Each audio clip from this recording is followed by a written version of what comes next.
Good afternoon and welcome to our session on policy making and experimentation, otherwise known as Try Before You BI. It is really wonderful to see so many of you here today, and can I say in choosing to attend this session, it's evident you all have excellent taste.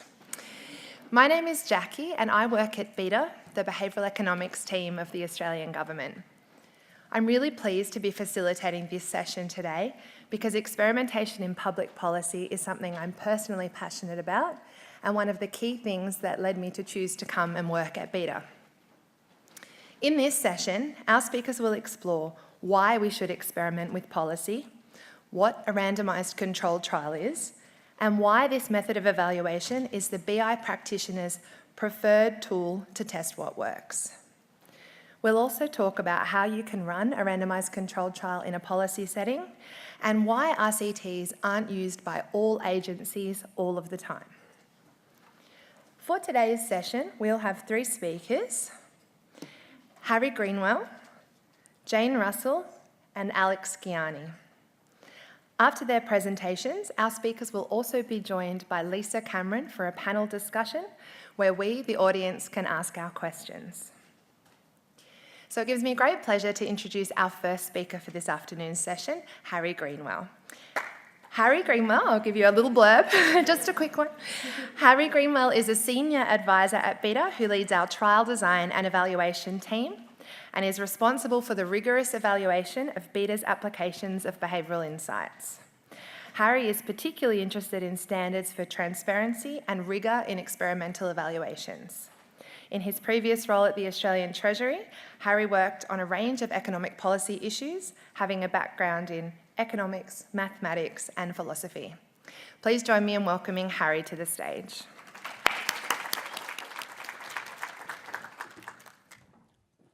Yeah, I think you get disqualified if you're in the 100-metre race and you get out of the blocks the way I did, but fortunately I'm at a conference instead.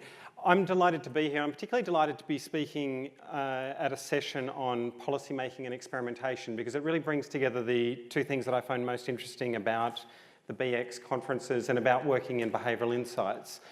I've spent most of my career working in public policy and I care a lot about coming up with clever, ingenious, or even just simple policy ideas that I think are going to make people's lives better. But it's not enough for me to think that or to believe that. I want to know that with as much confidence as I can, and that's where the experimentation comes in. We want to know what works. So that's what this session is going to be focusing on, is about how we identify what works. We've heard about it a bit already in this morning's presentations, the use of policy experiments or randomised controlled trials or RCTs. My aim is to talk a bit more about why we think policy experiments or randomised trials are the best way of determining what works, provided that they're well designed and well executed. And I also want to start to give you some ideas about what's involved in running a policy experiment if you're thinking of doing so yourselves, and I think that's something that other speakers will build on.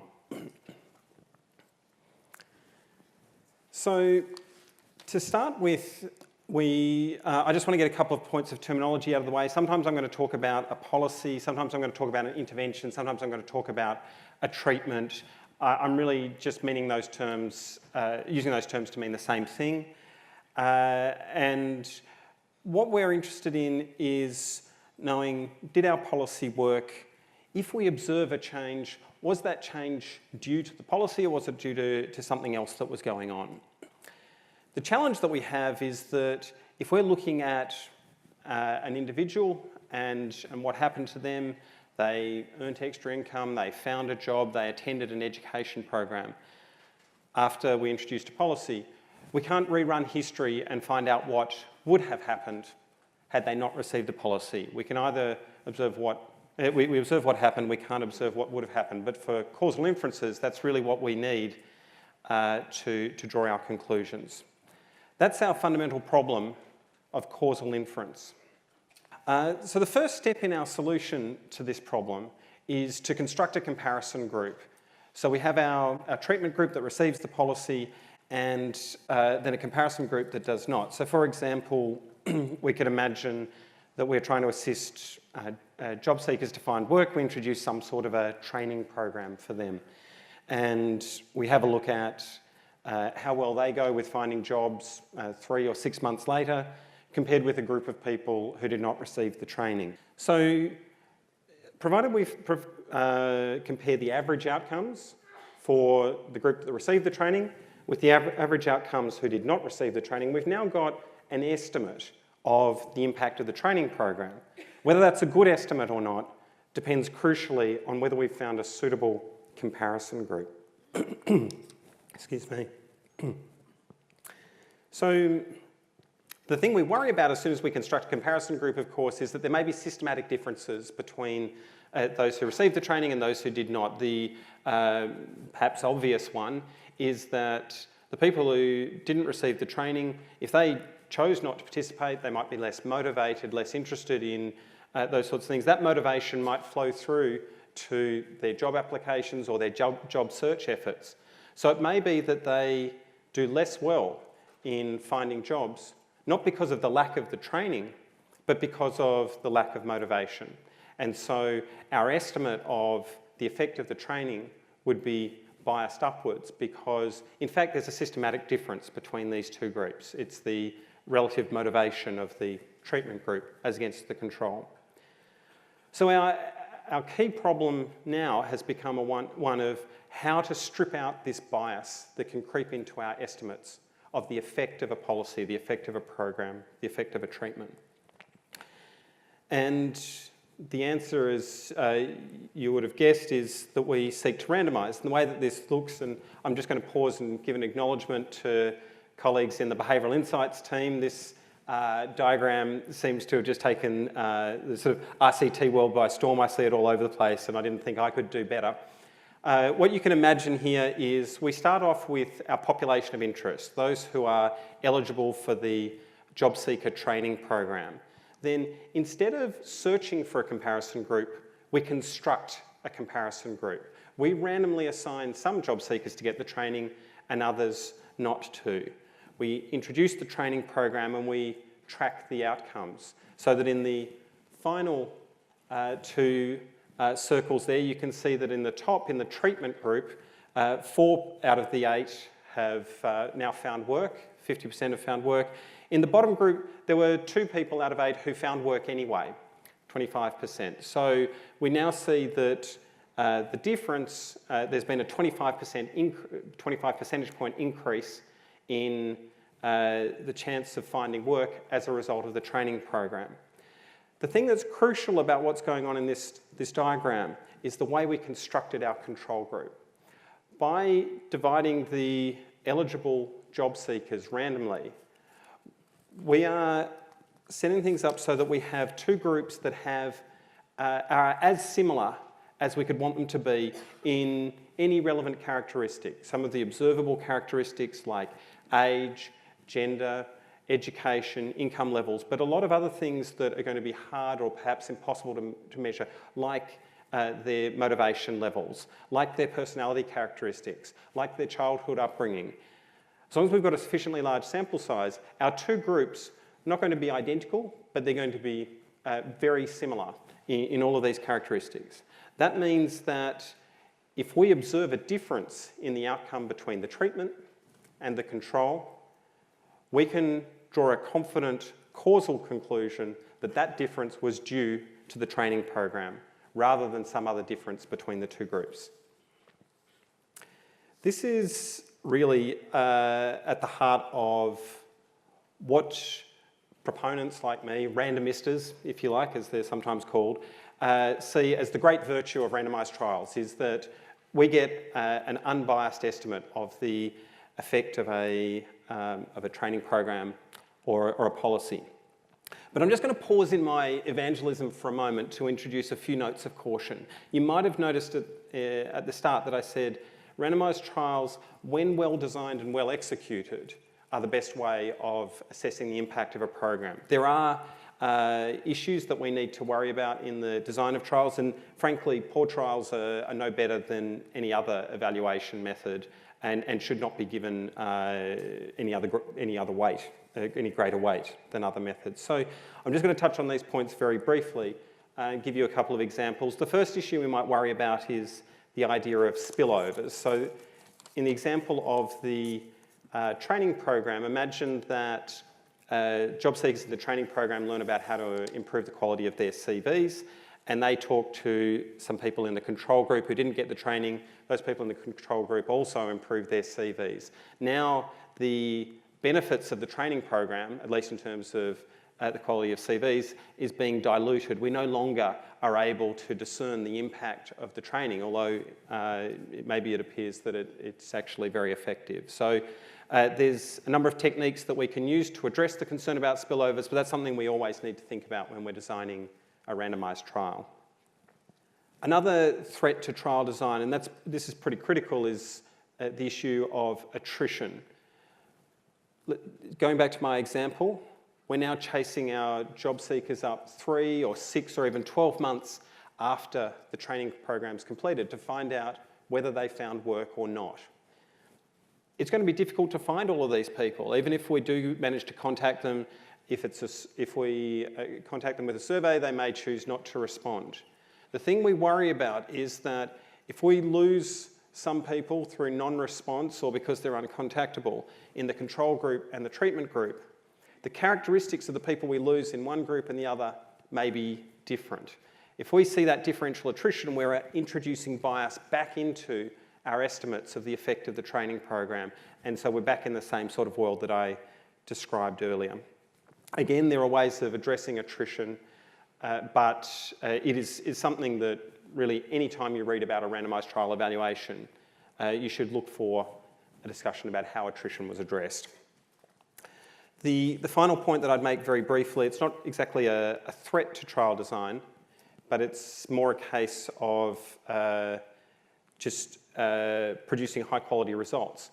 The first thing to worry about is producing estimates that are unbiased, but then we want them to be reasonably precise as well. The way we ensure that we have precise estimates is by having a sufficiently large sample. How do we determine what's a sufficiently large sample? There's a little discipline within statistics called power analysis, and it's a matter of calculating the statistical power you need and from that the sample size that you need.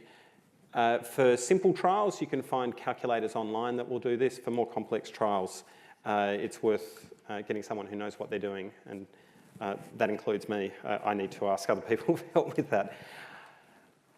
So, provided that our trials are well designed and well executed, we can come up with unbiased estimates, and with sufficient sample size, we can get precise estimates as well. But how much does this issue of bias really matter? What I want to do now is to just briefly discuss a recent study by 4 co-authors, I'll just call them Gordon et al., who looked at a series of advertising campaigns run on Facebook in 2015. So the way that Facebook runs its advertisements is through an auction process. You identify the target group that you want to advertise to, different advertisers bid, the top bidder gets the ad. Facebook runs a lot of experiments. I think most of us would be aware of that already, as does Google and most other tech companies. When they run an experiment of this sort, the treatment group still gets the ad that comes in first, but the control group gets the ad that comes in second in the auction process. So both groups are still receiving an ad, but only one group receives the ad that we want to test. In other respects, the two groups are essentially identical.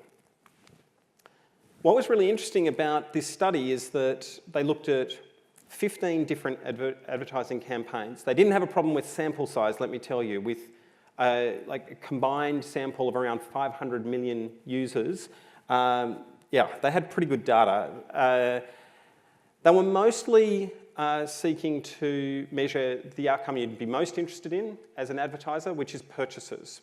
And so the way Facebook does this is they put a little pixel on the advertiser's purchase page, and they're able to track Facebook users and see whether they visited the page and made a purchase.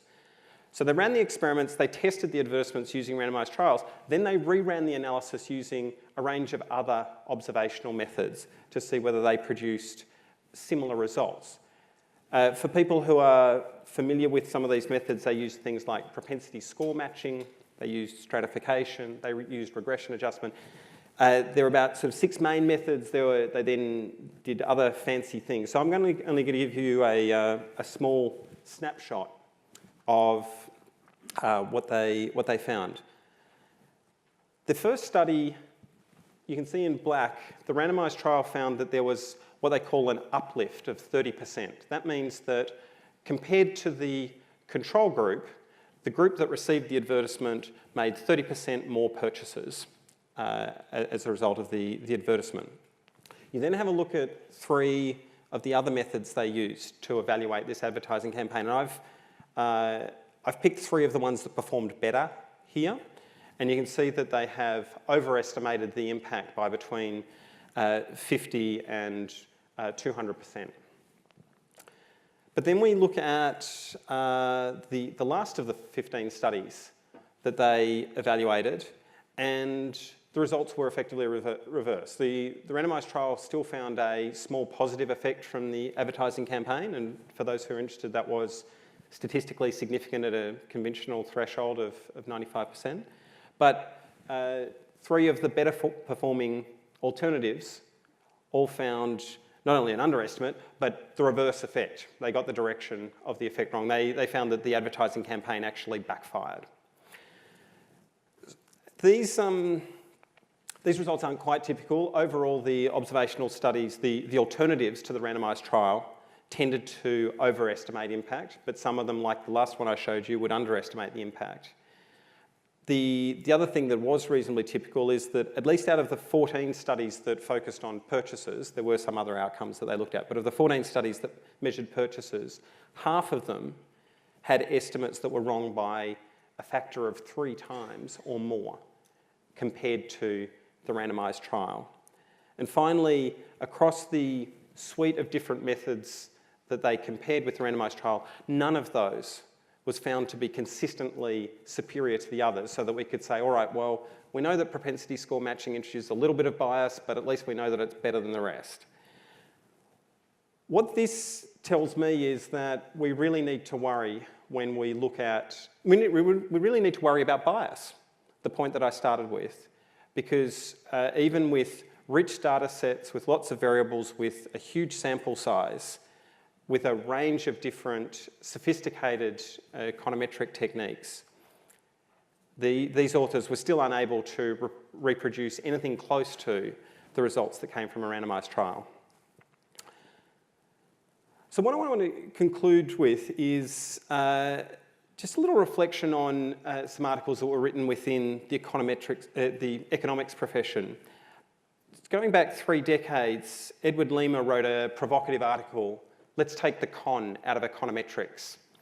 And he said in his article, almost no one takes data analysis seriously, or perhaps more accurately, no one takes anybody else's data analysis seriously. And his main argument was that most data analysis back then was like the observational studies that I illustrated in the Facebook study. And he put out a plea for a change in methods. Fast forward to 2010, and Joshua Angrist and Jorn Stefan Pischke wrote about a credibility revolution in empirical economics. And they directly responded to Lima, saying how better research design is taking the con out of econometrics. And by better research design, they were referring to the use of randomisation or quasi-experimental methods that attempt to mimic randomisation as closely as possible. One of the things that excites me about the work that we're doing in behavioural insights is that I think that the use of randomised trials in behavioural insights is, in a way, starting to drive a similar credibility revolution in policy evaluation, and is exemplifying the way randomised trials can be used in policy in the same way that we've seen a change in methods in the economics profession. I think that's a really exciting thing to be part of. I think it's something that we may see in time is embraced much more widely across the policy world. But for the moment, I think it's just a great thing that we're doing it in testing our behavioural insights. Thank you.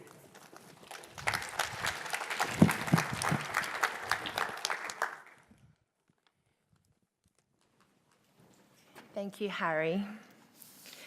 I'd now like to welcome to the stage Jayne Russell. In September 2017, Jayne took up a new role within the Ministry of Social Development in New Zealand as the Group General Manager, Client Experience and Service Design.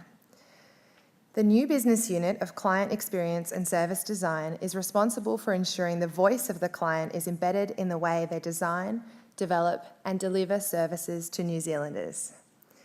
Prior to this role, Jayne was the General Manager, Investment Approach.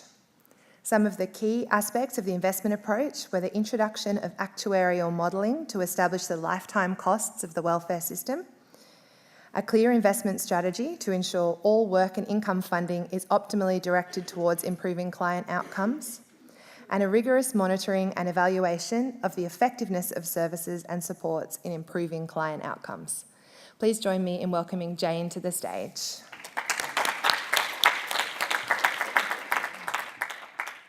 Kia ora koutou, everybody. Thank you for the invitation to be here today. I'm absolutely delighted to come and talk to you about MSD's journey using randomised control trials.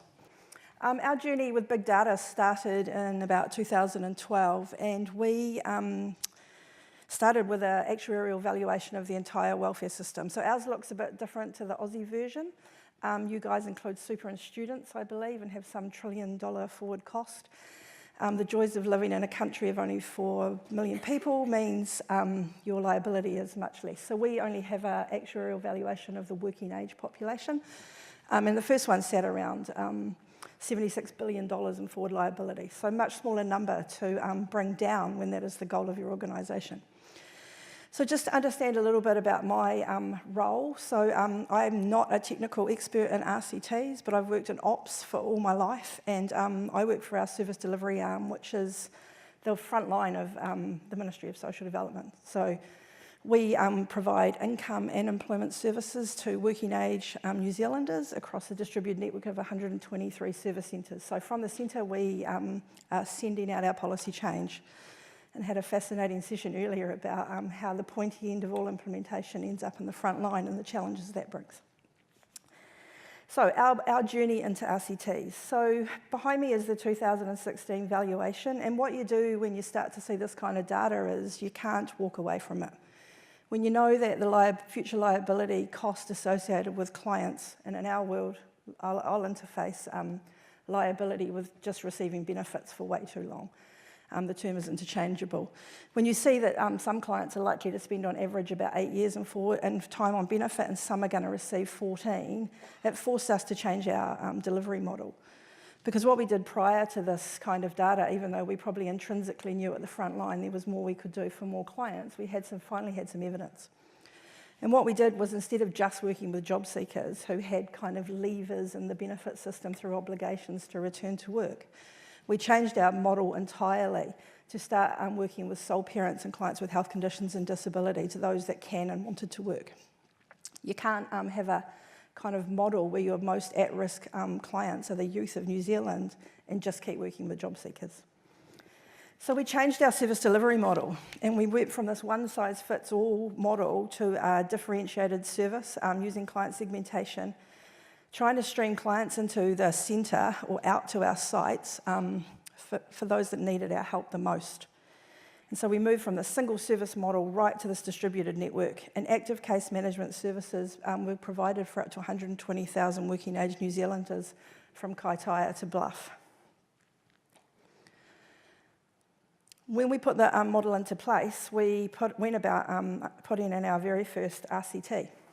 Somebody in our R&E team 5 years ago had the most amazing insight that we needed to evaluate this with some rigour. Effectiveness was going to be defined as clients spending less time on a benefit than similar clients assigned to the baseline service of general case management. So in our term, general case management means receiving transactional services around your benefit transactions, right through to active case management services. The highest kind of intensity service we delivered at that stage was a 1:80 caseload ratio. And evaluations were undertaken every 12 months. So what kind of results did we see? As I said, this was the first large-scale RCT for MSD, and I think what's really important to consider when you, and I'm just going to read this verbatim because I don't want to get it wrong. There are challenges undertaking a large-scale RCT in a real live world environment. This wasn't a science experience for us. These are real and vulnerable New Zealanders, and our job is to provide the very best support possible to each and every one of them, and that took precedent over scientific rigour. The clients in the control group were not locked into the service, and any client they were eligible for, they could have moved between services. And even with that movement, we observed an effect, and possibly if we'd held them or locked them in, the effect for some of those in the treatment group would have been greater. But aside from all of that, we observed difference between the treatment and control group of, on average, 26 days. People were better off and spent less time on benefit. But what became really interesting over the years of the evaluation was that we started to see differences at a real cohort level, so not just at the big segmentation level, but right down to specific clients and specific characteristics. And so we made some more changes. And what we did was build a service effectiveness model. So we now have a predictive model using the strength of all the 5 years of RCT evaluation. And that goes right down to the individual personal characteristic level to determine the most appropriate case management service. We prioritise them for that service, and we stream them from the centre out to every single case manager that works in our front line. I think I have to shout out to our R&E team because without the insight 5 years ago to put the RCT in and to measure the effectiveness, we would have not got to where we are today and been able to build this predictive model to make it better for New Zealanders. But the world keeps evolving, and so have we had to. So from starting at this high-level segmentation, we started to notice that there were cohorts of management concern across the segments. One of the most interesting groups in our system is that 75% of that forward liability of about $76 billion is associated with clients who entered the benefit system under the age of 20. And again, you can't know that and not do anything different. So age of entry is the single biggest risk factor to anybody entering the New Zealand benefit system. So in 2012, we also established an external youth service to work more intensively with young people who were entering the system to try and stem that flow. But what about all those that were already in our system? If 75% of the forward liability is associated with clients in our system today, we had clients that had spent their entire lifetime in receipt of a benefit, ageing through our benefit system, and not achieving outcomes. So we trialled something else.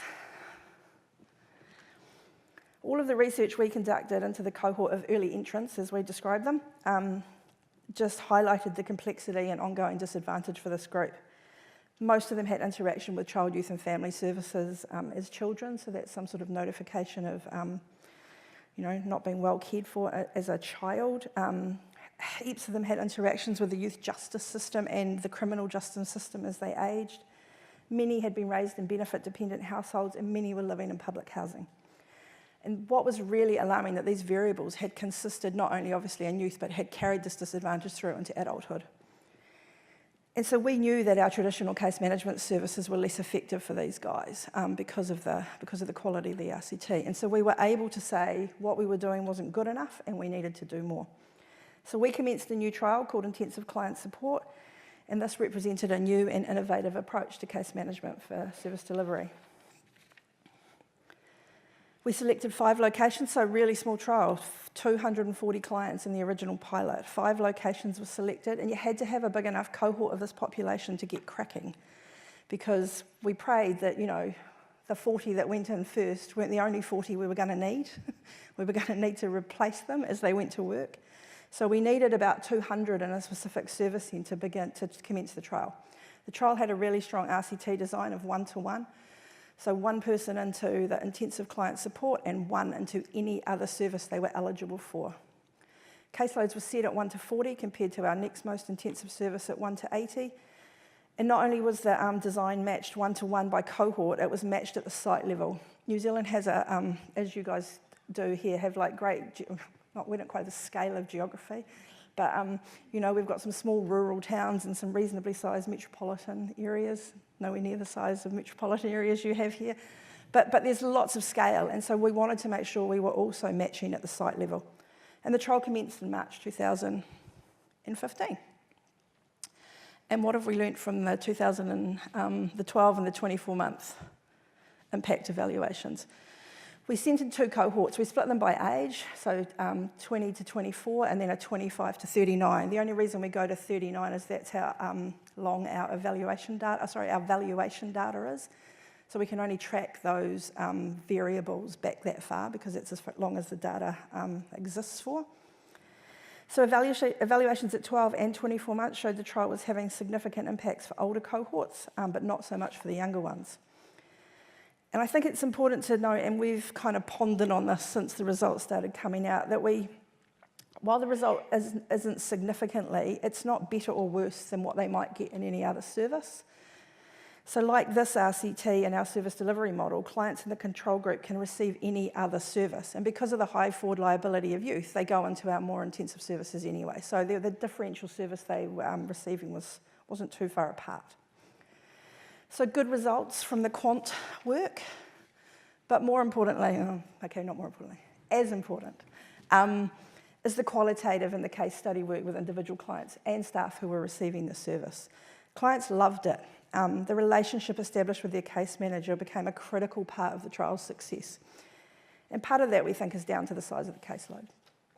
So after 2 years of evaluation, we had the most amazingly strong evidence base in a time in New Zealand when RCTs were quite new. And so we managed to secure a $24 million, which might not sound big bickies in the state of how much money is spent in Australia, but in Kiwi land, that's not bad coin in a budget bid for a small trial to scale. So we were able to expand the trial, and so ICSX was born, and only focused on the 25 to 29-year-old cohort, so we could get more of the people through that it was effective for. And the other thing, God bless our staff who said 40's a bit low, Jane. I reckon we could do more without compromising service quality. So caseloads lifted to 1 to 60. And the other thing that they talked about was the significant kind of undiagnosed mental health in the clients that they were working with. And so they suggested that we look to stream clients into the service as well who were on a benefit for a common mental health condition, so receiving a temporary, what we would describe as a job seeker support benefit. 70% of clients in that service, in that system today, are on a benefit for common mental health, stress, anxiety and depression. These guys described clients who looked the same without a med cert. So so the third iteration, sorry, not keeping up with my clicking. The third iteration was to change who goes into service. And I think more importantly is we convinced our business that this was a role that we should keep. And so we went from 5 to 25, and all of those roles are now permanent in our organisation. So, you know, people had been on fixed term contracts for 3 years throughout the trial and now have permanent roles in the business, which we thought was a huge win. But again, we keep going, and I think the appointment of and the new team of client experience and service design established last year has now taken the big data, which we're pretty good at using, and brought on this concept of thick data. How do we get the client voice and the co-design more involved in our continual improvement? And the other thing we're really keen on is measuring a range of other outcomes. We're really good at measuring off-benefit outcomes, less worried about what they're off-benefit to. We'd prefer it's into work. But now starting to look at what are the wellbeing factors and how do we reward great case management that staircases people through to these outcomes, because sometimes these outcomes take a long time. So we want to keep pushing the boundaries. So ICSX, we are going to measure a whole range of things as opposed to off-benefit outcomes by using the integrated data infrastructure in New Zealand, where we'll measure not only do you get better employment and off-benefit, but better health, less time in prison, and a range of kind of social factors. More thick data. We've been out co-designing with some of the early guys. What we found is all the international evidence said, by these services, these kind of clients need these services, and so we did, and guess what? None of the clients actually wanted them. So we went out and we went to Invercargill and spoke to a range of clients. The Invercargill's way down south, and then we went up to Auckland and spoke to clients, and basically you can't procure what they want through a provider. So we've started a trial with a lead navigator who just basically goes and buys what the client needs. because we haven't been able to find a way of contracting to meet the needs of these clients. And this all came from the client voice. And in our case management services, we've been challenged by our minister to consider the voice of the client and giving clients more choice. So at the moment, you don't get to decide whether you get a service at MSD. We decide from the centre. Case managers don't have any choice about who they see. And we think there's more to do. We think that the client voice and helping trying to understand amenability of clients to services will help it take it to that next level. So that's kind of our journey into RCTs. It was incredibly difficult at the start for people to understand the benefits about why you use RCTs. When you have 1,500 case managers that turn up to work every day to make a difference for New Zealanders, it's bloody hard to convince them that some of those people don't get access to those services. And we spend a lot of time out in the front line talking to them. But I think we've kind of won in the end because the evidence developed and the impact results achieved have allowed us to adapt and scale. And we really do have more clients getting access to the right services at the right time. So it feels like our journey has been well worth it at the end. Thank you.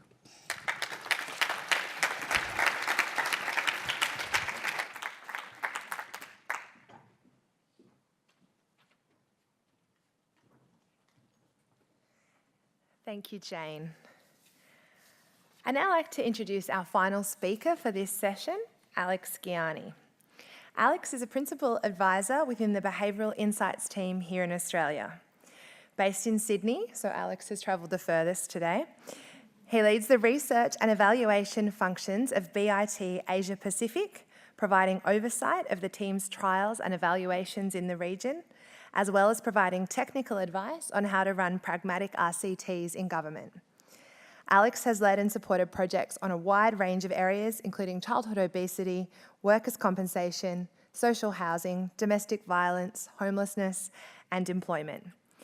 By way of background, Alex's PhD focused on encouraging people with anxiety and depression to seek treatment using a mobile phone app and encouraging psychological therapists to use evidence-based treatments.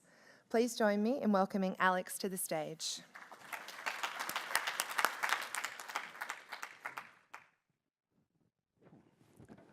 Thank you, Jacqui.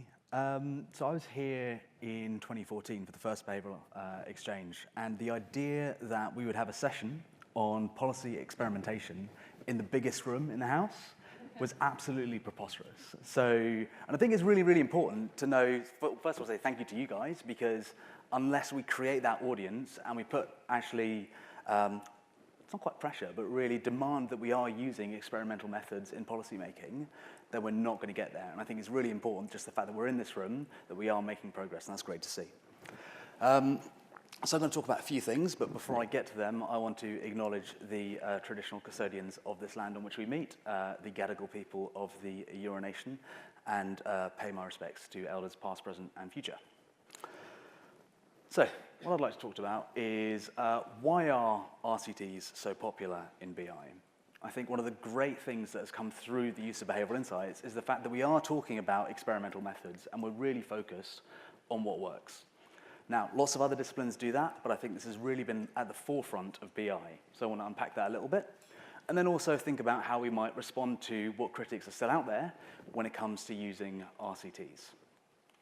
So, when it comes to looking at why RCTs have been so popular in BI, I want you all to kind of take a step back and go back mentally to 2011. So the team in the UK was set up in 2010, and when we first set up, we were reasonably controversial. So for many different reasons, but one of the reasons was that we would take some of the ideas from the behavioural sciences and then just extrapolate and put them into public policy, or wildly extrapolate from them. All right?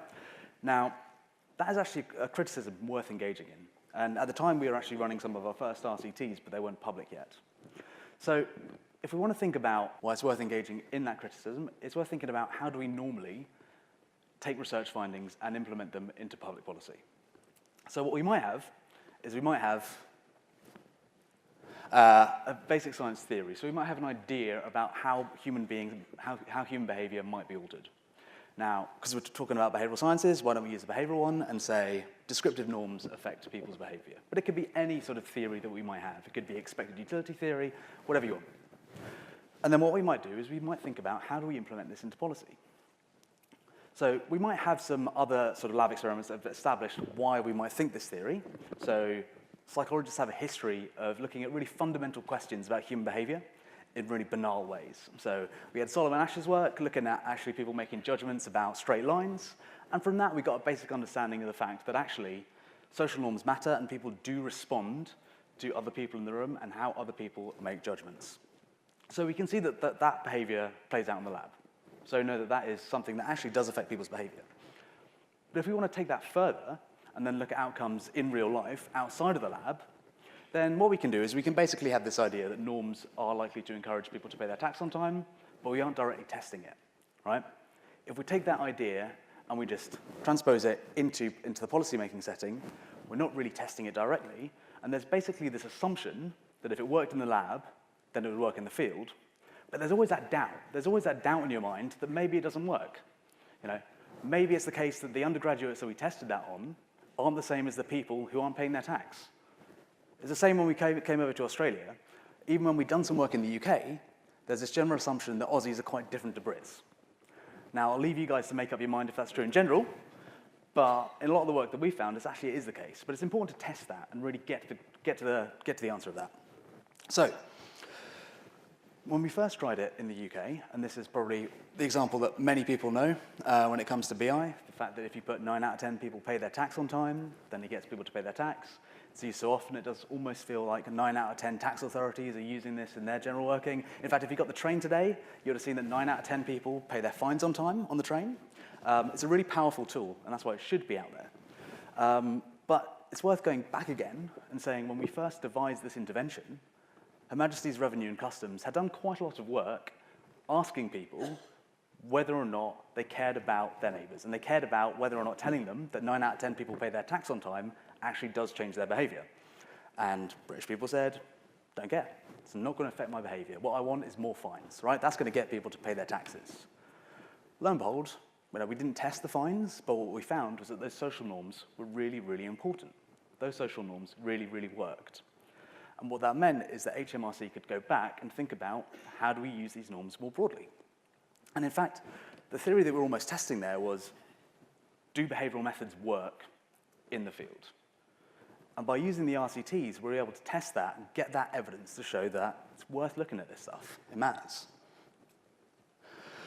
So we then actually got Ben Goldacre back in and talked him through the work that we were doing. And Ben responded really well. In fact, he wrote a paper with us advocating for the use of RCTs. And in fact, that's where that diagram came from that Harry showed you earlier. It was a paper that we wrote with Ben because we managed to respond to our critics and say, let's actually engage in this question. Let's find out whether or not what we do works, and then take it forward.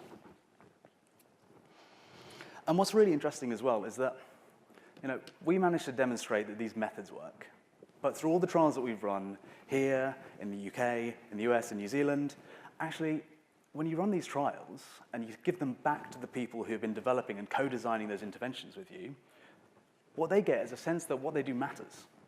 Right? The person drafting that letter finds out that what they've drafted actually makes a difference. We've done lots of text message trials where we've literally had somebody in, sending a text message or managing spreadsheets, and we can go back to them and say, what you did stopped people from suffering from domestic violence, got people to show up at court, got people to show up at their outpatient appointments. This stuff really matters. So it's really important that we use these methods to convince ourselves that what we do is important. Because it is. And not only that, is that quite a lot of the RCTs that you see test a treatment or control. So does it work, does it not work? But if we really engage in this use of experimentation, we can start asking much bigger questions in ways that actually don't seem that important to start off with, but really, really matter. So we've done lots of work trying to get people to show up to their outpatient appointments, initially in the UK, also at St. Vincent's down the road with DPC here. And when we first go into these hospitals, we ask people, why is it that you don't think people are showing up? And there's lots of different theories that come up. So people might say that people don't show up to their outpatient appointments because they're really busy, or they've got lots of different appointments, and that means that they just don't show up. Some people think that actually it's just because they're forgetful. We're all human beings, we forget appointments, that's why we haven't showed up. Or it could also be that we don't value the appointment. So, we set it up, we're not really paying for it, Medicare is, or the NHS is, and therefore We don't feel like it's as urgent as it could be. So we can take all of these little theories and start creating some testable hypotheses. So if it truly is the case that people don't show up to their hospital appointments because they've got other appointments, then a text message isn't going to do anything. Right? There's a hard barrier in the way. They're not going to show up. If it's the case that they're just forgetful, then a text message will get them to show up. But actually, the content of that text message doesn't really matter. If it's the case that they don't value that appointment, well, then actually just highlighting the fact that that appointment costs money is going to be significantly more effective, right? So we can take that theory and then test it, and then using those results, we can look at the broader implications.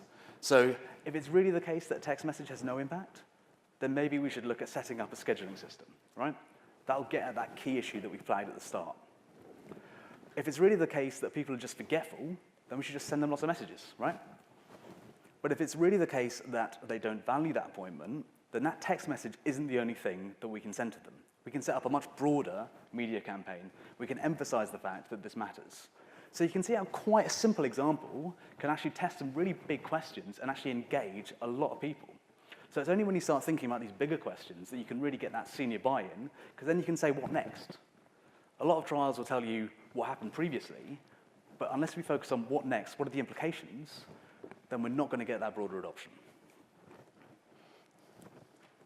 So this is the key thing, is that RCTs really do let you test some questions. And if you frame them correctly and you get the right people on board, then you can let your senior members of the team, the heads of department, to really focus on the questions that they want to answer, and then make sure that you answer them. Through some quite simple instruments and some good storytelling, you can really have a big impact and get some broader adoption of RCTs.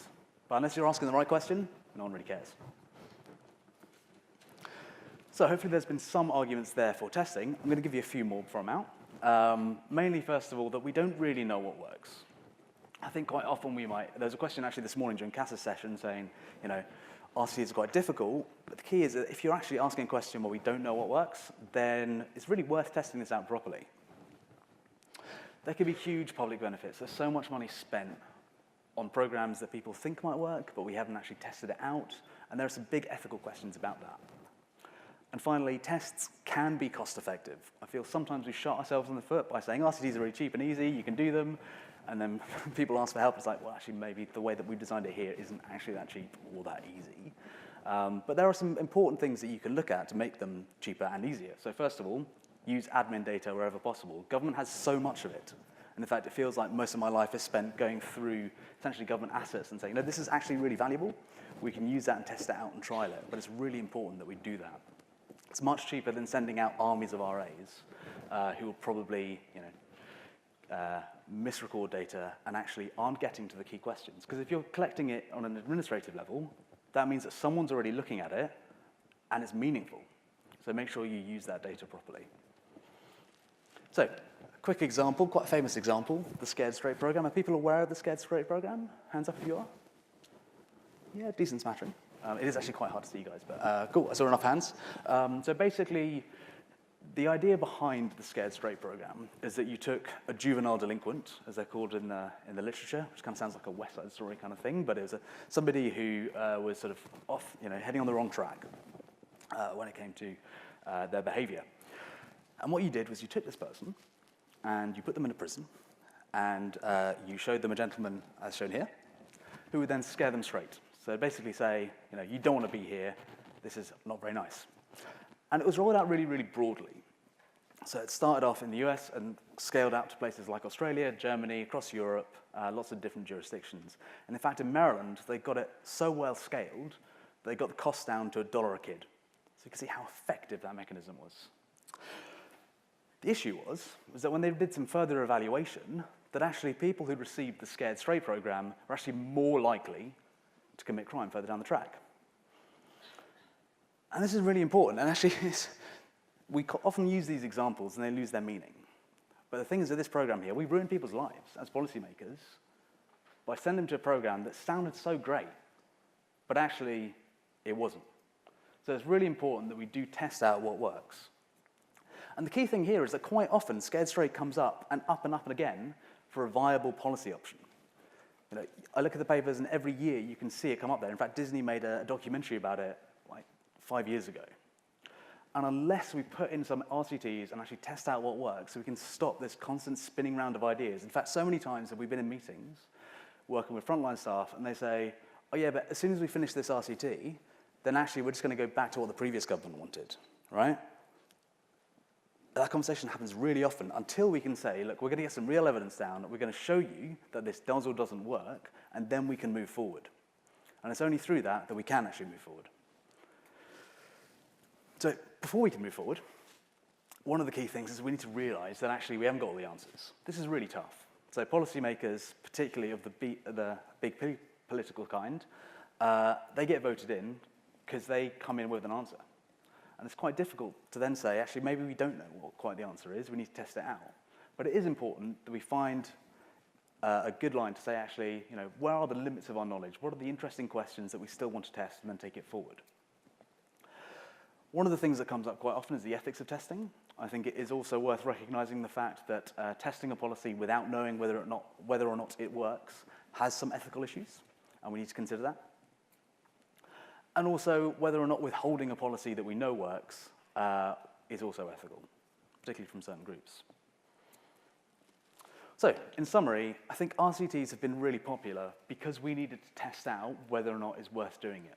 Our team was set up in the UK initially with a sunset clause, and also in Australia, we always want to make sure that what we do actually does continue to be effective. But it was only through the use of real evidence that we were able to respond to critics and say, actually, this is worth doing, and the same is true for all other policy areas, not just BI. So, thank you very much, and yeah.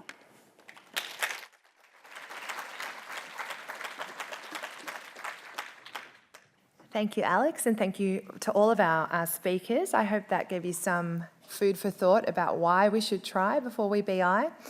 We're going to have an opportunity in a moment to bring all of our speakers back up to the stage so that we can ask them any of those questions that you've formulated as you've been listening. But first, I would like to introduce Lisa Cameron, who's going to be joining our presenters for this panel. Lisa Cameron is a professor at the Melbourne Institute of Applied Economic and Social Research at the University of Melbourne. She is an empirical microeconomist and experimental economist with 2 decades of experience conducting economic policy experiments with a focus on poverty alleviation and policies that impact disadvantaged groups. Lisa holds a PhD in economics from Princeton University and is an affiliated professor of JPAL. An interesting fact, you can find Lisa's research on the behavioural impacts of China's one-child policy published in Science. I'd now like to welcome all of our speakers back to the stage, and we can get ready for our questions.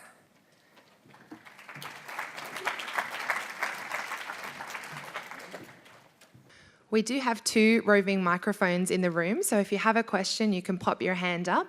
But as I've procured myself a microphone, I'm going to start with my first question, which is to Lisa, because Lisa's been involved in a number of randomised evaluations of behavioural nudges. So Lisa, what in your view are the main challenges to conducting randomised evaluation of programs and policies, and what is most important to get right? So research design is the most important to get right, and I think it's very easy to make randomised controlled trials and various policy trials sound very easy, particularly randomised controlled trials. You randomise people into one group, into another group, and then you just compare outcomes for those groups. But as a researcher, I actually find that they're very challenging. And the reason I just started to think about exhaustion then, but they are a lot of work, but also they're quite different than conducting other types of research, because I do a whole range of different types of research, and so a lot of my research involves me using data sets, sitting in my office, looking at this and looking at that and looking at how this might affect that, which is easier in some ways because you're doing looking for the evidence after the fact, right? And you can kind of take your time, and you can try this, and you can try that. With a randomised controlled trial, you have to get everything organised prior to the trial. So you have to think about what it's sensible to trial, so what the implementation's going to look like, and you have to work out how you're going to measure that. So you have to think about your data and whether the data you collect or that's available allows you to identify the impact of the policy. And you also normally you might want to just know if the program works or not, but normally you want to know a bit more than that. Like in Alex's example, you want to know why a policy works so that then you can apply it in a slightly different context. And so that means you need to build into your design ways to test the mechanisms that are driving the results you end up observing. So research design is the main thing. The other thing that I've found to be crucial is the relationship between the implementing team and the researchers. And I guess because I'm in a university, I'm normally in a different team or a different organisation than the implementing team. But I think it's probably true even within an organisation, if you have the researchers and you have the implementers within the one organisation, you need really good, strong relationships and good modes of communication, because it's essential that the researchers understand all the nuances of the implementation and also that the implementing team understand what's required for the research to be rigorous. And so to really work as a team can really make or break an RCT. Fantastic. I think that's some good pieces of advice there. So we've got plenty of time for questions. Does anybody have one they'd like to start with? Hi, I'm Melanie from the Department of Industry Innovation Science. So I chose this session because it says in your description, why are RCTs not used by all agencies all the time? And I guess what I'm wanting to know is when should we not be using RCTs? And I'm specifically asking, I guess, because it's been one of the tools that's been put forward for my particular piece of work that I'm working on. And at the moment, it seems like a solution looking for a problem. I'm not sure we're at that point yet where we would be looking for RCTs. So I guess I'd like more information on the decision point on whether to use this method as opposed to other things. Thanks. Anyone feel like taking that one on? So I think Lisa's point about having to work out what it is that you're trying to answer is really important. So I think actually it applies in all policy areas, even if you're not doing an evaluation, is to actually work out what it is that you want to do. There are quite often conversations I'd have where someone wants to apply BI to a certain area, but they don't actually work out what are the behaviours that you want to change. And I think the fact that you're saying that it looks like a solution looking for a problem is really important, and that's when you really want to think about what is it that you want to do, why is it that you want to do that, and that actually sits quite separately to the use of evaluation techniques. I think in terms of when you want to use an RCT and when you don't, there's quite a few things that will be going through your head. I think RCTs are very good at asking questions about effectiveness. So, does it work? And I think if that's the key thing that you want to be looking at, then that is when you want to be using an RCT. Particularly if you have a very well-defined treatment or policy intervention or program. That's when you really want to be using an RCT to see, does it work? And then you want to design it in a way that then allows you to ask those bigger questions of, why does it work? What are the implications of it working? Now, if it's just, if we do this, will it stand up? Is it even feasible to run this? Then you don't want to be running an RCT. In fact, quite often you want to be taking a step back and saying, why don't we actually just look at how we design this program first before testing out its effectiveness? Great. Thanks, Alex. Anyone have anything to add? Are you guys happy? We have another question on this side of the room. Hi, Jane. This question is just for you. I'm very, very fascinated with your presentation. I was intrigued with the figures you put up, $76 billion in actual liability. And then you also mentioned a budget of $25 million in terms of your intensive case management or the intervention that you're doing. I just wanted to get an insight of the journey that you had to take to convince your political masters that it's worth investing $25 million now to get the future benefits down the track. So having been unsuccessful in previous budget bits for innovative trials, I actually think it just came down to the evidence in the RCT. So without that impact evaluation and the time off benefit compared to other services, it's so hard to argue with. When you're stacking that up in a cost-benefit analysis to Treasury, there's just nowhere for them to go. Sorry if anyone's from Treasury. There really is nowhere for them to go. Like the science and the rigour of the evaluation just answers the question for you. And as long as, and particularly we had really strong qual evaluation to support it. So clients had a story about the success of it for themselves. So it was one of the easiest budget budgets I've ever done. I think the evidence just makes a huge amount of difference. Okay, another question on this side. Hello, I'm Di Johnson from Griffith Uni, and I've got a question, I think for Alex. It was from your session, but they were all very good, so hopefully I've got the right one. It was around putting the social norm out there and trying to bring behaviour closer to that, and I think you mentioned 9 out of 10 taxpayers pay their tax on time. And I'm just wondering, and I am going to the ethics session tomorrow, I realise this is an ethical grey area, but does it matter if the social norm that you're wanting to drive isn't yet true? So, if you say 9 out of 10 people pay their fine on time, but it's actually only 2, does it matter if the behaviour, or have you had any examples of that where, in this era of fake news, I suppose, where that hasn't necessarily mattered? So I think in terms of, do I have any experience of lying to the public and then seeing whether it works or not? I've not done that. All of the studies that we have done have involved true norms. And I think it's really important because otherwise actually all of the messages that then are put out are probably going to lose some level of credibility, and also it is just unethical to do so. I think there have been some cases actually where we've looked at some trials, looked at some policy areas where actually most people are doing something that is actually non-compliant or not particularly what we're after. And then you can actually emphasise that there are some people who are actually compliant. So in lots of areas, just emphasising the fact that actually people do this can be really important.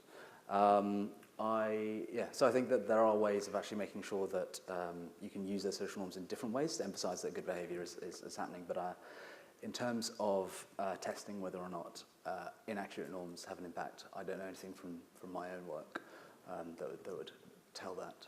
I mean, it's an empirical question. I'd imagine that what would probably happen is people would start rejecting those norms because they are clearly not true.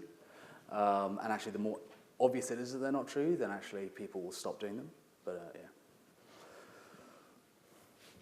We had a question on this side. Hi, my name is Cynthia Tan. I'm from First State Super, and just wanted to quickly thank all of you for a really interesting presentation today. My question relates to how effective is RCT in terms of trying to answer the effectiveness of policies introduced for really long-term issues, particularly thinking about superannuation, because there's a lot of changes being introduced at this point in time. But it's really hard to gauge what the impact of a policy would be when, in most instances, you'll only see that outcome when you're 60. So in some instances, if you apply it now to a 20-year-old, we won't see the impact until 40 years down the track. So I just want to get a gauge of what do everyone on the stage think about those sort of long-term policy issues.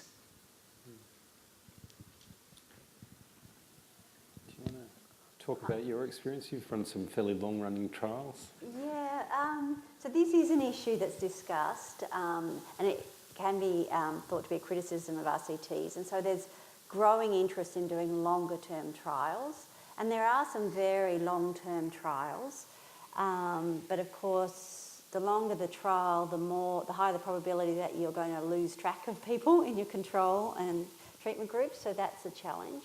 I've been involved in trials that have evaluated the effects of a sanitation program over a 2-3 year period. I'm running a trial now that's kind of midline, and we're going to be tracking women in Indonesia who are interested in going overseas to work for a 3-year period. So you can do it. I guess in the case of something like superannuation, even if you see impacts in, say, a 5-year window, you can then project them into the future, but you have to make assumptions about, whether it's going to have a long-term impact. And one of the challenges in the area I work in poverty alleviation, and say if you look at trials of conditional cash transfer programs, which are providing benefits to people, a lot of trials have found short-term impacts that then, if they're followed up 5 years down the track, some of those impacts do disappear. So it's certainly an issue. I think, one of the things that you can do if you've got something that you want to track over many, many years is you can pull together basically a logic model of what should be happening at different time points, and then attaching some measures to that. So I guess if you're looking at super, if you're then looking at whether or not people then actually do increase their contributions immediately, then the assumption would be that that benefit would then flow through. So I think actually spending some time working out what it is that you actually want to achieve, tying those measures beforehand, then you can start building sort of a logical story and a logical narrative as to what would happen. Noting, obviously, as Lisa said, sometimes that doesn't happen. In fact, I've been at a few meetings where I was telling people, well, if you test this, then you find out what works. Or actually that people generally behave in this sort of way, and they go, well, that's not part of our logic model. People can't behave in that way. It's like, just because your logic model says it does so, it doesn't necessarily mean that that will actually bear out in the long term. But RCTs are actually really useful at testing long-term questions. So to use the example of Larry Sherman at Cambridge, he did some trials in the 80s in Milwaukee to look at mandatory arrest, and then was able to follow up people 30 years down the track, because essentially that initial randomization allowed you to then follow people on down the track using admin data, and that's when actually there is a real benefit of using admin data. So these can be very, very powerful tools in the long term as well. Another question from this side. Thanks, Andre. G'day, Dan Abraham from the Department of Communications. I had a question about prevalence. I remember about 10 years ago I was trying to get funding for an RCT, and they were very uncommon. And I'm wondering whether or not in the Australian sort of political landscape we're seeing a few more get up, and if you're seeing a trend in an increase in these happening in Australia. Yeah, it's a great question, and it's something that we're hoping to get more data on. There's a paper by Phil Ames and another co-author whose name's temporarily escaped me, Unleashing the Power of RCTs, which gives a snapshot of any RCTs that were conducted in the Australian policy space up to about 2015. It'd be nice to be able to update that in due course. I think that one thing that may help in time is an increased tendency to pre-register those trials publicly, and so we get a bit more of a handle that way. I think anecdotally we get an impression that they're being used more widely, but yeah, I think until somebody goes back to that 2015 paper and tries to do an update of the way they did a scan of the literature, it's mostly just impressionistic that there's greater take-up of randomised trials. That's certainly my impression. Yeah. Also, from Martin Parkinson this morning, it sounds like, Harry, you're going to be very busy going forward. I'm busy enough already. Yeah. Didn't need the boss giving me more work. Can I just add that, yeah, I think getting randomised, I think they are, my impression is that they are, it's becoming a bit of an easier sell, but it's still, from a researcher's point of view, it's still a hard sell because of the time involved and just the effort involved. But where I found it's been effective in getting an RCT up is that just the simplicity of randomised controlled trials, it's the fact that you're just comparing one group of people to another, and that you should be comparing apples to apples, means that in a policy context, as Jayne said, the evidence is really persuasive. And so that's good in terms of once you've got your research results, but it can also be helpful in terms of explaining it and trying to argue for an RCT, just because they are easy to explain. So it's easier than explaining a regression discontinuity design, which I'm not going to explain, but it's an easier sell in some respects, but I guess it does often involves a considerable investment. But as others have said, if you're using administrative data, so if you're in a context where you can use administrative data, then actually those challenges are reduced. A lot of the work I do is in developing countries where we're conducting surveys and it's quite logistically difficult. And so actually when I was thinking about what are the main challenges to an RCT, a lot of the ones that I think are a challenge in the context I work in, actually in the context of an Australian government department, fall away to some extent because you can use administrative data, you're working, if the implementers are working closely with the research team, a lot of those problems and challenges disappear. Can I just add, sorry, not in the Australian context, but in New Zealand, we're actually kind of gone sort of up the RCT ramp and of coming down the other side due to ethics. So it's kind of like in 2012, we were ahead of where the ethical kind of view of RCTs and social services was. It's caught up, and we are being pushed really, really hard about establishing anything new because of ethics, and because most of my experience, ethics sits in health. We are ending up in front of health and disability ethics panels and all sorts of things trying to get RCTs established. So we've had quite a kind of, we've gone up, and it's actually harder now than it was a few years ago. Interesting. Brendan, thanks. Hi, my name's Brendan Buckley from the Department of Infrastructure. So my question, I guess, follows a little bit from what you were just saying there, Jayne, and it's basically what we learnt from a session earlier today was that if you get the results of one randomised control trial, you can't necessarily then apply them to other policy areas. It might be beneficial to rerun a trial in your specific area to make sure you got the settings and the context right for what you're doing.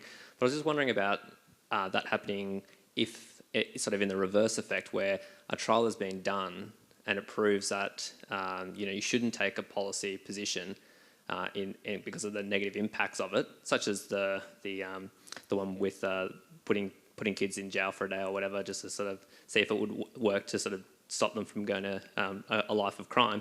But can you do it in the reverse, where it didn't work in that instance, but now you want to try it again in a different context to see if it will work in that one? Is that been done before? Or is that just a lot harder, as you mentioned, sort of to get over the line, to get funding for it, because people would just already infer that it won't work?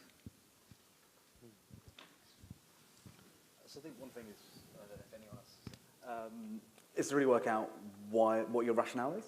So I think if you've got a really good understanding by measuring those measures as to why you think something works, using that admin data to create your logic model, then you can actually understand why it might not work in one setting and it will work in the other.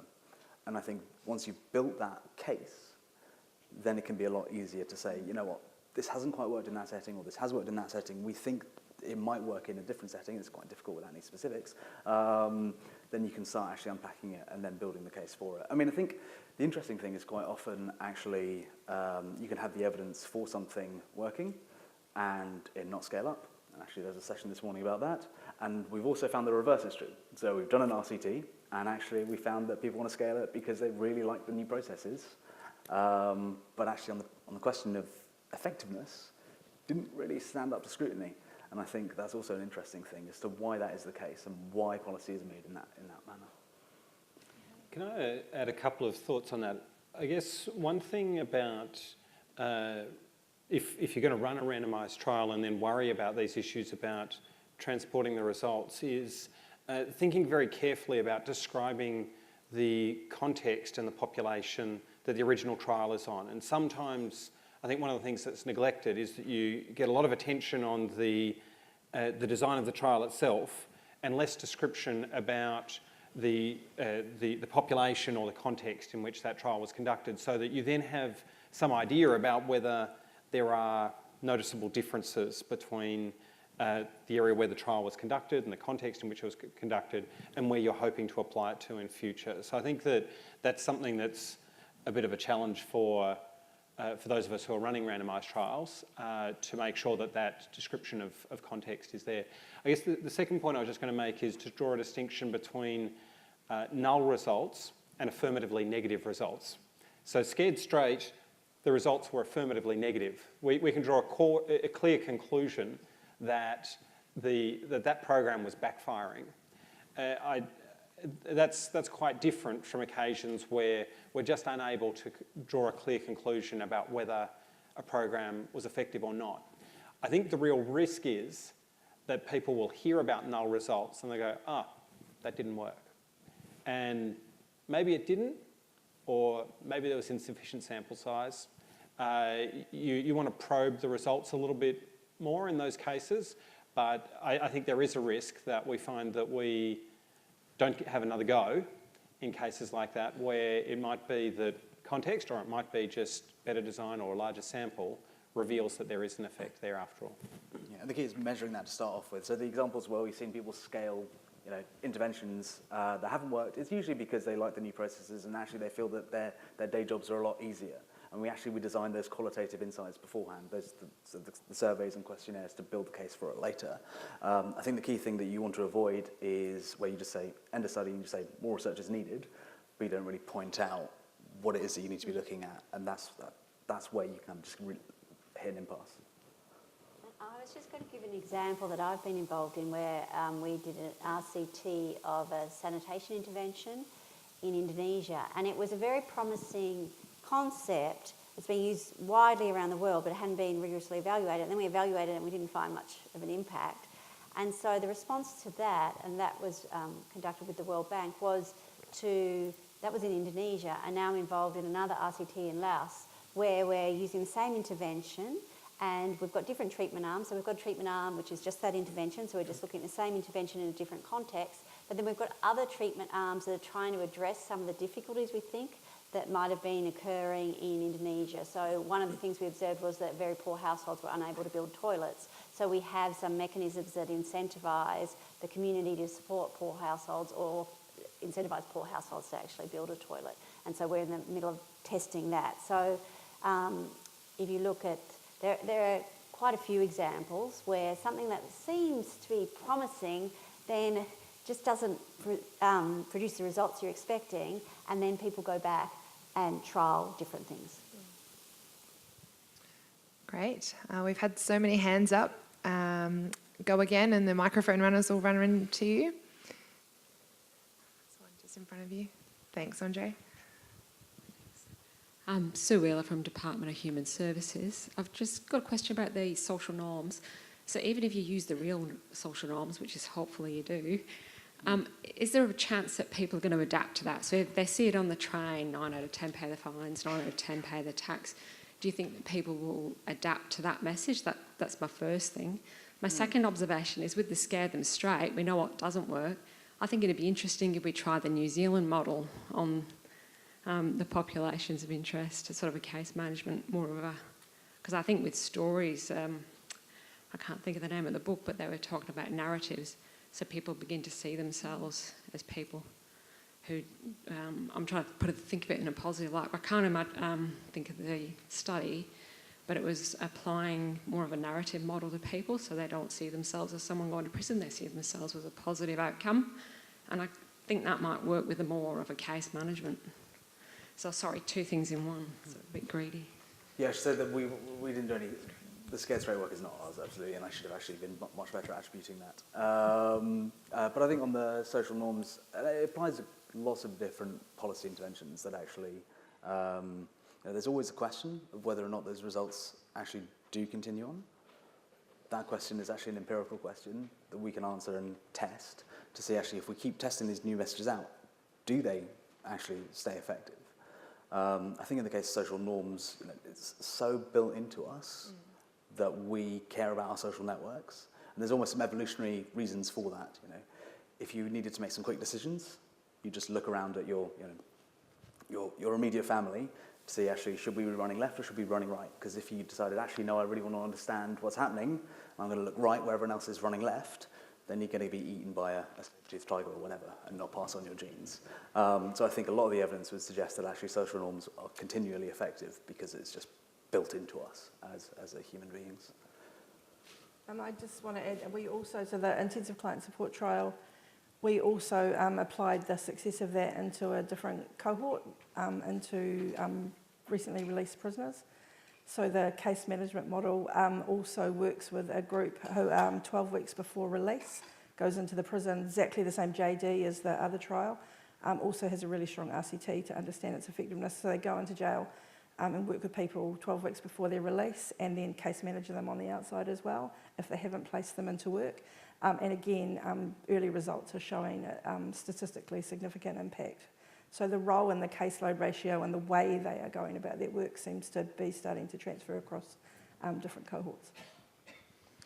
I just wanted to add to your first point too that there is a session on persistence of nudges. I think this is a live topic actually that people are very interested in seeing.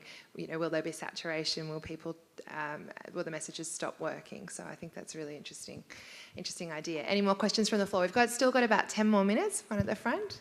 Okay, so Alex has brought up in his presentation that you have to do a testing first in order to convince, this is the policy to implement. But more often than not, because the funding, you have to first source for funding to do the testing.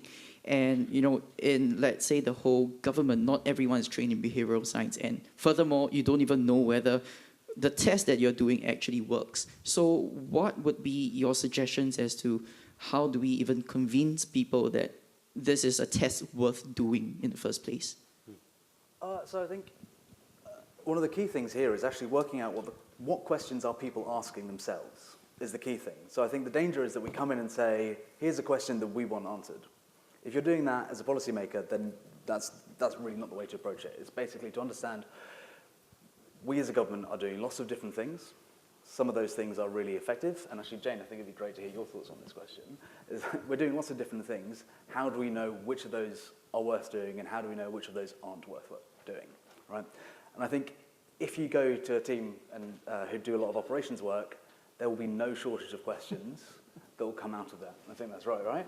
And I think that's the way then to start working out what tests you should be doing, because quite often there's genuine uncertainty in terms of what is effective and why is it effective.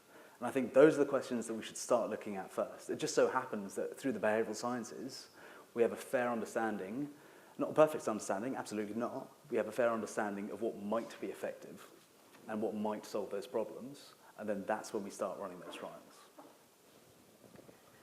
I think in our world in the past sort of a few years, we've used the valuation. So we've used the forward liability and the risk of disadvantage, and far too long in the benefit system, and for those that the system isn't working for. So we've started with that evidence base that says, clients that look like this do well, and clients that look like this don't, and therefore they need a different level of service or intervention or program, or the system needs to work differently.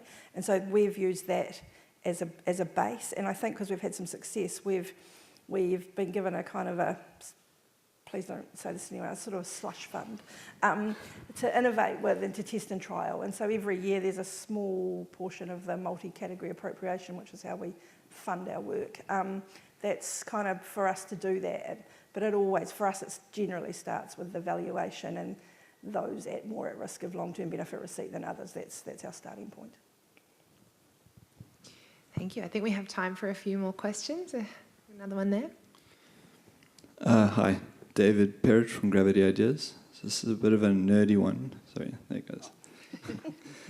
How do you deal with, is there any way to deal with temporary interaction effects that might be amplifying the treatment? So say there's a temporary campaign running and that's pushing up, or there's a theory that might be pushing up the effect of the treatment. How would you deal with that? Is there any way? It sounds like what you're describing is we've decided to run some sort of randomised trial, but in the background, which is alerting people to some good health practice. But in the background, there might be some publicity around that health practice, which accentuates the information that's being sent to individuals. Yeah, exactly. So there might be an effect on that treatment, but that might not be affecting the control. And that then sort of fades away, and so you don't necessarily have a good representation of what the outcome might be.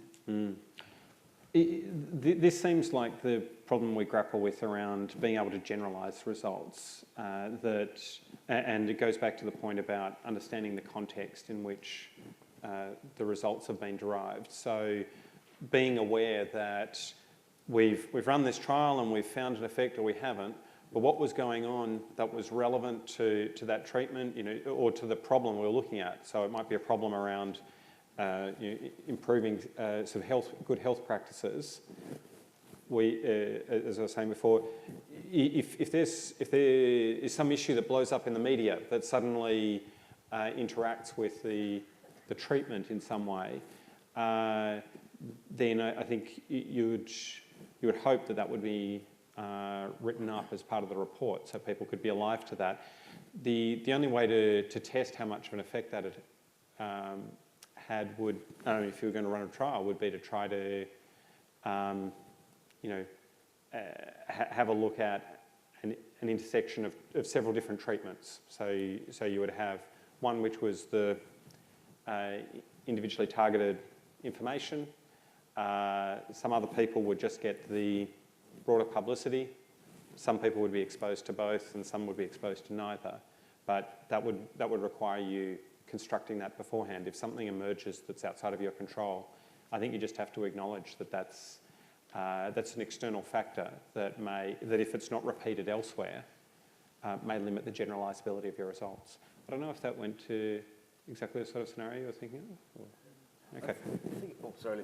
Oh, just quickly, it depends. I mean, if you're using administrative data, then it's probably limited what you can do. But if you are collecting your own information, then you can collect information on exposure to those other programs. So even if it's a nationwide thing, not everybody in your sample will have been exposed to the program. So you could add some questions to your survey asking, are you aware of this particular campaign? And maybe collect some attitudinal information about how they've been affected by that. Yeah, I was pretty much just going to say what Lisa said. And actually, what you said earlier as well is actually, if you're co-designing your evaluation with the frontline services, with the people actually running the interventions, then you can actually hear about those issues that come up, because otherwise you just don't. And there's a real danger of just sitting, in the data basement, analysing your data, assuming that everything has gone swimmingly, when really actually some more interesting things have happened. And then you can learn and, Great, thanks guys. I think we've got time for 2 more questions. I'm watching Andre run with the microphone, so I think we have one on the far side. We're keeping them in shape.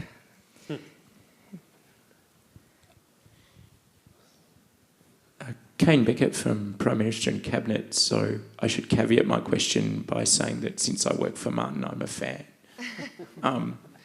One of the challenges that I run into a lot is the suggestion that we're introducing some bias to begin with, because any program or policy that is afforded the opportunity to go through a rigorous design process in order to set up the RCT, that's probably having more benefit than the RCT itself.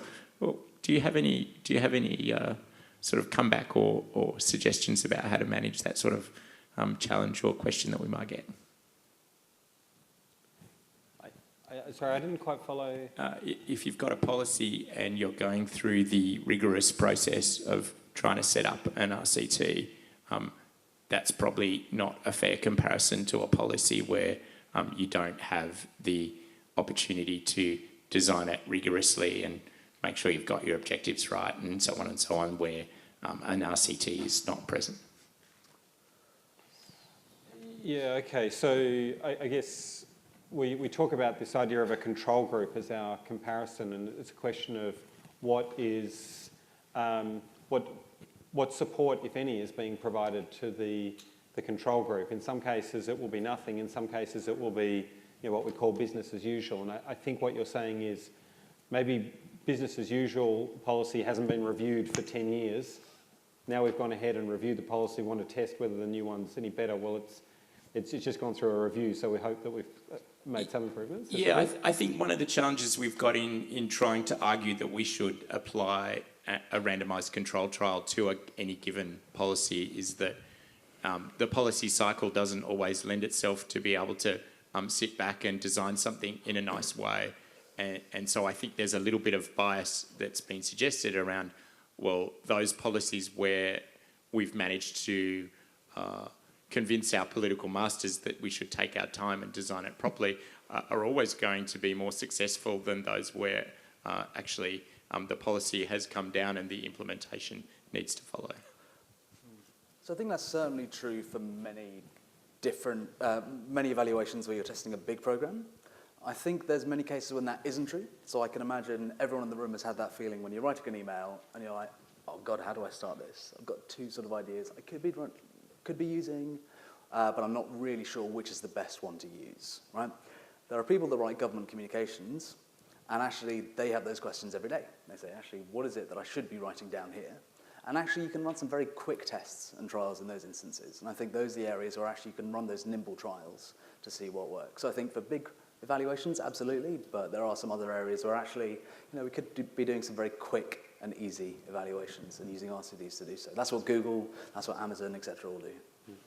I think it's a really interesting comment, and I just reflected on we did a truckload of international sort of research to understand what services the most complex clients and benefit systems across the world are accessing, and we set it up at the centre, and we had no idea. And if we'd only just gone and asked the people at the other end, we would have done something different. So I think sometimes you can do all the research in the world and still get it wrong. So, I think it's sometimes, but I do think sometimes that's true, because you're taking your time, you're doing that, you're putting in a lot more effort than a manifesto commitment or a mandated policy that was somebody else's idea. I think it's a hard one. I think I've been involved, I'm going to talk a bit more about this tomorrow in the session I'm in an evaluation where we were evaluating a very carefully designed project, very nicely implemented, and it was kind of driving this RCT, and we found impacts. But actually at the same time, what we did is that was embedded in the scale-up process. So the RCT was being implemented by the professional, very well-trained team, who are also training up local government staff to run it. And so then within our treatment group, we had communities where the implementation was being conducted by the very well-trained team, and the other which was more like what you'd expect to be the case when it's being rolled out across government. And so then, in our case, that wasn't randomised. We had randomisation between control and treatment, but not over implementation partner within treatment, but you can do that. And then we were able to see if the impacts differed, and they did differ quite significantly in the way that you would predict, in that we didn't find any impacts when it was being implemented in the regular way. Great, thank you everyone. I think we're just about at time, and having a background in psychology and behavioural science, far be it from me to stand between you and afternoon tea. I know better.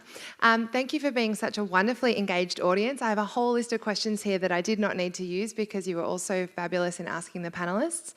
And please join me in thanking our panellists for a really engaging session this afternoon.